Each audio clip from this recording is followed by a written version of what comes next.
திறவுகோல் YouTube channel நேயர்கள் அனைவருக்கும் வணக்கம். நான் உங்கள் ராஜசோழன். இதுவரை நம்ம சேனலுக்கு சப்ஸ்கிரைப் பண்ணாதவங்க சப்ஸ்கிரைப் பண்ண மறந்துடாதீங்க. நம்ம அடுத்தடுத்த நிகழ்ச்சிகள் நோட்டிஃபிகேஷனாக வர்றதுக்கு பெல் பட்டனை கிளிக் பண்ணி பிடிச்சதுன்னா லைக் பண்ணி உங்களை சார்ந்த எல்லோருக்கும் ஷேர் பண்ணுங்கள். சமூக நிகழ்வுகளின் மீதான பகுப்பாய்ந்த நற்செய்திகளை பற்றி பார்ப்போம்.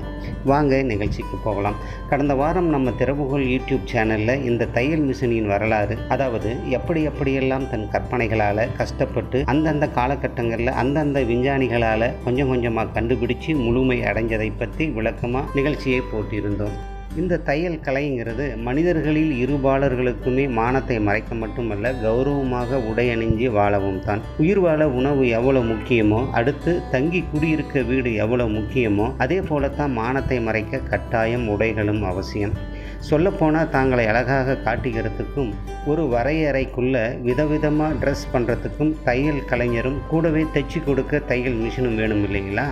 எத்தனையோ தையல் கலைஞர்கள் இந்த தொழிலை நம்பித்தான் வாழ்ந்துக்கிட்டு வராங்க. அன்றாட தேவையின் வாழ்வாதாரம்னு கூட சொல்லலாம். இந்த வாழ்வாதாரத்துக்கு முக்கியமாக தையல் இயந்திரம் தேவை. இந்த தையல் மிஷின் வாங்கக்கூட மூலாதாரமான முதலீட்டு பணம் வேணுமே.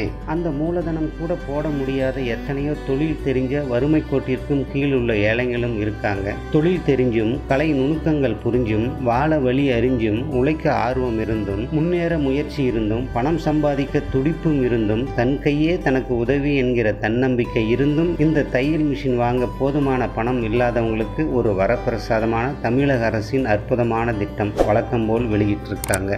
தயவு செஞ்சு தெரியாதவங்க தெரிஞ்சுக்குங்க, தெரிஞ்சவங்க தெரியாதவங்களுக்கு சொல்லுங்கள். நம்மளால் மற்றவங்களுக்கு பண உதவி தான் செய்ய முடியலனாலும் வழியையாவது காட்டி விடலாம் இல்லைங்களா? வாழ்க்கையில் கால சூழ்நிலைகளால் பாதிக்கப்பட்ட எத்தனையோ பேர்கள் இருக்கிறாங்க. அதிலேயும் தாய் குலத்தில் பார்த்தீங்கன்னா கௌரவமாக நேர்மையாக தன் உழைப்பால் முன்னேற துடிக்கும் அபலை பெண்களும் இருக்காங்க. பெண்களின் நலனுக்காகவே நமது தமிழக அரசு பல்வேறு திட்டங்களை செயல்படுத்தி வந்துக்கிட்டு இருக்கு. அதில் மிக முக்கியமான ஒரு திட்டம் என்னன்னா, இலவச தையல் இயந்திரம் வழங்கும் திட்டம். சத்தியவாணி முத்து அம்மையார் நினைவு இலவச தையல் இயந்திரம் வழங்கும் திட்டம்ங்கிற பெயரில் நடைமுறையில் இருந்து செயல்பட்டுக்கிட்டு இருக்கு. மேற்படி தமிழக அரசு இலவச தையல் இயந்திரம் வழங்கும் திட்டத்தில் எங்கு எப்படி யாரெல்லாம் விண்ணப்பிச்சு வாங்கலாம்ங்கிறத பற்றி பார்ப்போம். பிடிஓ ஆபீஸான ஊராட்சி ஒன்றிய அலுவலகத்தில் விண்ணப்பங்களை கொடுக்கணும். இந்த திட்டத்தில் ஆதரவற்ற கைவிடப்பட்ட பெண்களுக்கும் கணவனை இழந்து தவிக்கும் விதவை பெண்களுக்கும் கூடவே சமூக மற்றும் பொருளாதார ரீதியாக நலிவுற்ற பெண்களுக்கும் கணவனால் கைவிடப்பட்ட பெண்களுக்கும் இந்த திட்டம் பேர் உதவி செஞ்சுக்கிட்டு வருது.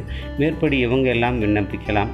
20 வயசுல இருந்து 40 வயசு வரைக்கும் முக்கியமாக தையல் வேலை தெரிஞ்ச பெண்களுக்கு மட்டும்தான் இந்த உதவி கிடைக்கும். அப்புறமா முகாமில் இருக்கிற இலங்கை தமிழ் பெண்களும் விண்ணப்பிக்கலாம், அவங்களுக்கும் கிடைக்கும். இதுக்கு ஆதார் கார்டு, ரேஷன் கார்டான ஸ்மார்ட் கார்டு, வருமான சான்றிதழ், விதவைகளாக இருந்தால் தாசில்தார்கிட்ட வாங்கின விதவை சான்றிதழாக இருக்கணும். அப்புறமா பிறப்பு சான்று, ஜாதி சான்று, கணவனால் கைவிடப்பட்டவர் என்பதற்கான சான்று, முக்கியமாக தையல் பயிற்சி முடிச்சதுக்கான சான்று போன்ற ஆவணங்களை ஒப்படைக்கணும். மறந்துடாதீங்க, லேட் பண்ணாதீங்க. உடனே விண்ணப்பிக்கிறதுக்கு ஏற்பாடு பண்ணுங்க. நன்றி.